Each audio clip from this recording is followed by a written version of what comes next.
one for you. Honey, I love you.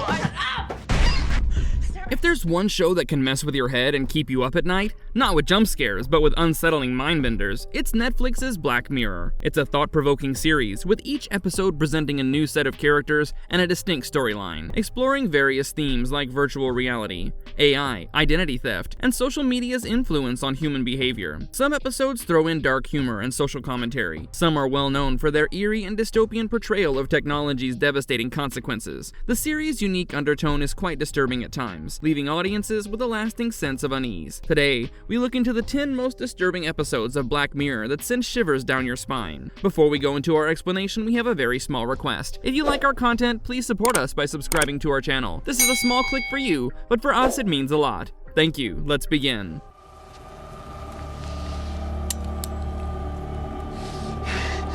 Shut Up and Dance. If there's one episode that leaves you feeling horrid and disgusted, it's episode 3 of season 3 of Black Mirror, Shut Up and Dance. The episode follows a young man named Kenny, portrayed by Alex Lothar, who works as a service staff member at a restaurant and might have a tiny crush on the manager Melissa, played by Hannah Steele. When he is home, he sees his sister using his laptop, as hers is broken, and he notices his laptop is malfunctioning because of a virus attack. After rebooting his computer, he downloads the first free antivirus software, which removes the malware. Seems harmless, right? Well, not quite. After the malware is gone, he goes about his day, but later that night, he does something private, which gets caught on his laptop's camera. What happens next? The footage is used to blackmail him into carrying out a series of dangerous, downright crazy tasks. While carrying out the tasks, Kenny realizes he's not the only one who's getting blackmailed. There are others as well, like Hector, played by Jerome Flynn, who's a married man and is waiting to meet a hooker named Mindy, or Georgina Tarrington, portrayed by Suzanne Doyle, who's CEO of Wayhaven Hotels. All are in similar binds, not wanting the hackers to reveal their secrets, as it would ruin them and their families. But all these dangerous tasks performed by the characters were in vain, as the blackmailer at the end of the day revealed their dirty secret to all, and Hector's wife found out about Mindy. The press gets the news of Georgina's scandalous racist email, and even Kenny's secret is out. He has a perverse thing for pleasuring himself to illegal children's videos, which is revealed to his mother and sister and her friends. The truth left the viewers feeling uncomfortable, as it was unexpected. On a side note, if you look carefully, the title symbolizes keeping quiet, shut up, and doing what you're told to do with no questions to be asked. Dance like a puppet. I'll do it. I'll do anything, just give me something to do. White Christmas. Imagine a world where there's a personalized version of you who knows you the best and does everything for you even before you utter a single word. That's how advanced artificial intelligence is. It's nothing compared to the Alexa or Siri we have today. The tech itself is quite scary if you think about it. The advanced technology I'm discussing can be seen in episode 4 of season 2 of the Black Mirror series. The episode follows two of our protagonists, Matt, played by John Hamm, and Joe Potter, played by Rafe Spall, who are stuck in a snowy outpost because of some wrong deed they might have committed in the past. They've been together for 5 years, but never talk to each other. And since it's the occasion of Christmas, Matt decides to prepare a feast for both of them, and to have a proper conversation for the first time. As an icebreaker, Matt tells his story first, how he used to be dating a coach and helped his friends through an augmented reality device, ZI, implanted into their eyes. He had one client named Harry, a little awkward, shy guy, seeking help from Matt. Everything is going smoothly until Harry's supposed date poisons him and herself, which Matt witnesses, but doesn't help the guy or call the cops to help him. Matt tries to hide this incident from his wife, but his wife finds out and blocks him, meaning neither Matt nor his wife can hear or see each other. That's how advanced these ZI devices are, which are used by everyone everywhere.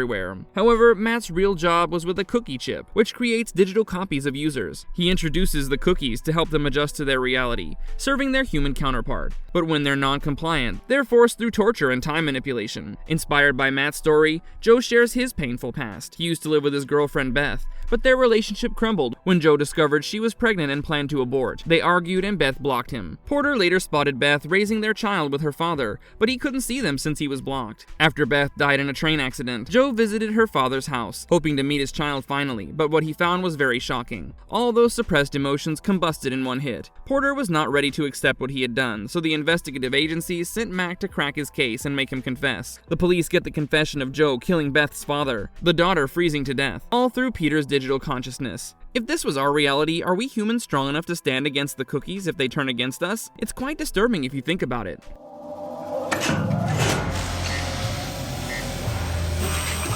Black Museum. Another episode in the Black Mirror series that leaves viewers disturbed is episode 6 of season 4, The Black Museum. The story follows Nish, played by Letitia Wright, a traveler, as she waits for her car to charge in a dusty area. She stumbled upon a museum. With nothing else to do, Nish leaves her car to charge and ventures into the museum, which contains rare criminal artifacts. The guide of these unusual museums is Rollo, portrayed by Douglas Hodge, and he introduces Nish to each of his collections. Each artifact has a disturbing backstory and ranges from a powerful neurological headset that turned a prominent doctor utterly insane, to a toy monkey that contains a comatose woman's awareness. There's a lot of suspense surrounding the main attraction of this museum, which is a holographic consciousness of a man named Clayton, who was considered guilty of murder and executed for his crime. In a twist of events, viewers learn that Nish is the daughter of Clayton Lee, who was an innocent man but wrongfully charged. She's on a mission to free her father's consciousness and put an end to the agonizing moments that he's had to go through on repeat. Nish poisons Rollo and traps his mind into a similar fate, just like her father's.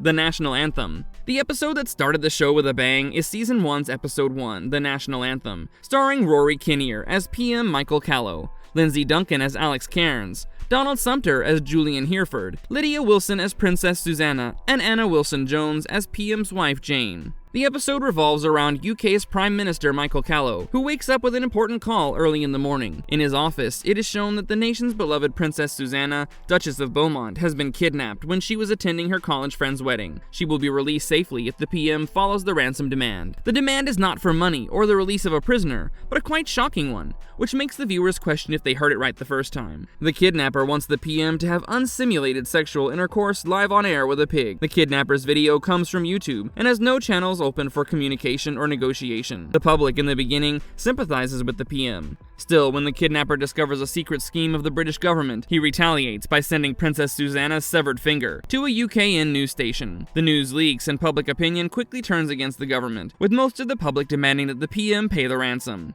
Things slowly turn against the PM as the 4 p.m. deadline nears. There's no clue where Princess Susanna might be held as a hostage, which results in the PM fulfilling the kidnapper's demand. It's later revealed that an artist who was a Turner Prize winner orchestrated the whole thing, all in the name of making a statement or the best art before committing suicide. After 1 year, PM Michael Callow's political image and public approval rose quite a bit after the incident, but the same cannot be said for his marriage with Jane. Some things are bound to change when you choose your political obligation and a royalty safety over your public embarrassment and dignity. What makes it disturbing is that the incident can happen in real life, and how, for someone's safety, one is forced to do unimaginable things. Others will stand back and watch without getting involved or do anything about it. Everything goes up, I mean it, stay back!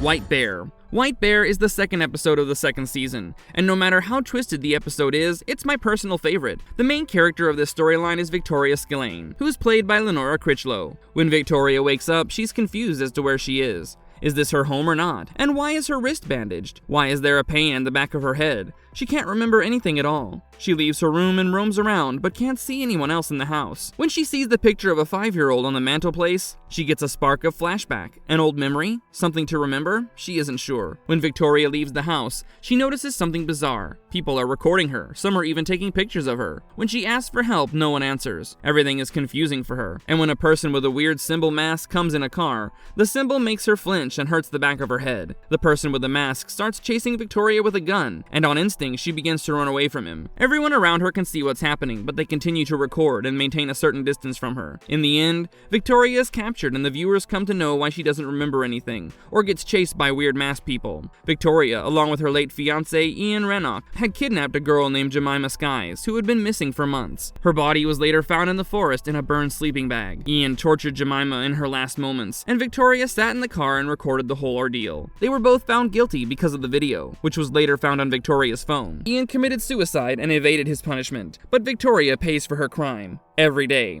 Her mind is wiped clean daily, forcing her to relive the same routine of not knowing who she is. At the end of the day, when presented to a crowd, her crimes are retold to the audience. She begs them to kill her, but she's stuck in the White Bear Justice Park as the only prisoner, and people from all around the world come and see the murderer and record her just like she did with no one to help. On repeat, daily, with no end to it. I've done for you. Honey, I love you. Arkangel. If there's one episode that takes the sense of unsettlingness to another level, it's the second episode of Season 4, Arkangel. The episode follows the life of Marie, played by Rosemarie DeWitt, who is the mother of a cute girl named Sarah who once wandered off, which worried Marie a lot. What Marie does next puts a new emphasis on helicopter parenting, which some might point out, and yes, isn't comforting. With the help of a company known for implanting chips, Arkangel, Marie plants a chip in Sarah's mind. The chip can be used for tracking, recording memories, viewing their perspective, and even censoring things, which increases their heart rate. It also keeps recorded data on their health. Marie's reliance on Arkangel technology becomes Marie's newest obsession. She's seen constantly monitoring her daughter's moves, stunting Sarah's emotional growth as a kid. These implants have normalized the notion of privacy on a different level. The turning point in this episode is when Marie forces Sarah to abort by crushing a pill in her smoothie, which changes their relationship for the worse. The most disturbing aspect of this episode is when Sarah's emotions spill over, which leads to her attacking her mother brutally with the Arkangel pad used for monitoring. The episode shows how micromanaging from such a tender age can ultimately do more harm than good. Knew it. Jump scares get pretty old pretty fast. Playtest. As we know, there's a rise in the gaming industry, and VR games are becoming popular, but they don't seem virtual anymore. There's a Black Mirror episode that might give gamers nightmares about trying unexpected horror games. The episode appears in Season 3, but it doesn't use any of the out-of-the-ordinary technology we've explored above, but it's still quite spine-chilling. The story follows a traveler named Cooper, who's on the last leg of the journey in England, before he returns home to America. He soon discovers he's low on money and can't even buy a ticket back to America, so he starts looking for jobs in this app called Odd Jobs, which he's been using all throughout his travels whenever he's low on cash. He found a high-paying job as a tester at a gaming company called Saito Gemu for their still-in-progress horror game. When Cooper is attached to this virtual reality headset, he experiences highly realistic and disturbing visuals derived from deep within his mind. There's a continuous show of his worst fears coming true, from the spider to him not remembering who he is, just like his father, who died of Alzheimer's disease. Viewers see him making it through the trial, but in reality, Cooper has died within 0.04 seconds since the experiment started. Did he fail because of his mom's call, which he's been ignoring since he left? Or was the game so powerful that no volunteers made it alive? Ultimately, we should be wary of all kinds of video games, irrespective of their genre, as the content and visuals potentially harm us adversely.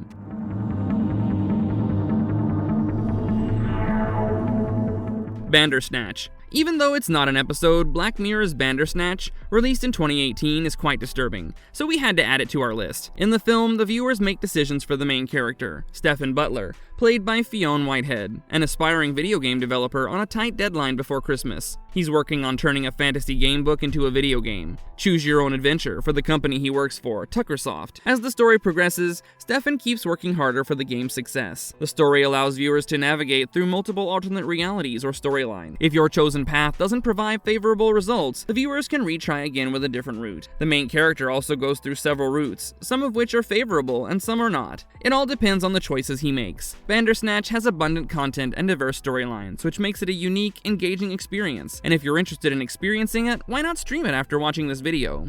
Joan is awful. If there's an episode that is a thought-provoking commentary on the digital landscape and the rise of deceptive technologies, it's episode 1 of the recently released Season 6, Joan is Awful. The episode revolves around an average ordinary woman named Joan, whose life is turned upside down when a popular streaming platform, Streamberry, launches a new show that shows Joan's daily experiences in this TV drama, starring well-known Hollywood actress Salma Hayek as her on-screen counterpart. Every humiliating detail is broadcast to the world, leading to Joan losing her job, boyfriend, and even her privacy. With no legal recourse, Joan resorts to extreme measures to stop the corporation from ruining her life. This episode is a haunting prophecy of a future where deepfake technology runs rampant and is slowly blurring the line between reality and fabrication. The show masterfully weaves this developing technology into a suspenseful narrative, exploring the darker side of online cancel culture and public shaming. It's not just the storyline, but also the cast, such as Annie Murphy as Joan Tate, Salma Hayek as herself and TV Joan, and Beppe portrayed by Michael Cera, who've all done justice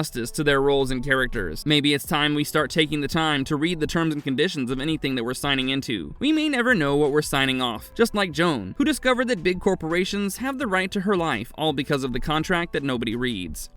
You did. Don't even try. Didn't I? Nosedive. In a distant reality, your social skills control everything, and whatever you post or how well you engage upgrades your points. Hard to imagine? No worries. You can glimpse such reality in the Nosedive episode 1 of Season 3 of the Black Mirror series. The story is told from Lacey Pound's point of view, played by Bryce Dallas Howard. She lives where anyone can rate your personality, from strangers to friends. People are obsessed with being well perceived by others, and currently, Lacey has an approval rating of 4.2. She wants to move to a better place, but to live in such an upscale estate, she needs a rating between 4.5 and above. When her friend Naomi invites her to be a maid of honor, Lacey takes this as an opportunity to improve her rating, but things don't go according to plan. She encounters several mishaps, including flight cancellations and car trouble, slowly decreasing her approval rating. With no help from anyone, Lacey hitchhikes with a low-rated driver. Susan was once obsessed with the rating system. However, her husband's low rating led to his death and advised her to stop caring about what others think. However, Lacey did not heed Susan's words and obsesses over her rating. Naomi eventually disinvites her due to her low rating, but Lacey gatecrashes the wedding, gives a drunken speech, and attacks Naomi's husband. In the end, Lacey gets arrested and her rating falls drastically, and the rating technology is removed from her head. In prison, Lacey finds unexpected happiness and feels free from the pressure of social ratings. The episode has brilliantly presented a chillingly familiar world where people rate each other's interactions, which reflects the social media landscape of Instagram and Facebook, where followers measure popularity. The story exposes the darker side of this culture, where people will go to extreme measures for validation, and a single misstep often leads to devastating repercussions. Even though the episode ends with a hopeful message, the first several minutes are an unsettling deep dive into the destructive potential of our obsession with socials and a level of approval in them. Marvelous verdict. That was a long list of disturbing episodes that cautions viewers about many things that we aren't vigilant about. Maybe don't make the mistake of watching all the bizarre episodes in one go, like I did for a refresher. It makes your mind feel too much and too little at the same time. So watch it at your own risk if you have the stomach for it. But do watch it, as questioning things is never wrong. If you liked our content, don't forget to leave a like and subscribe to us if you haven't already. Have a good one and be safe. Thanks, everyone.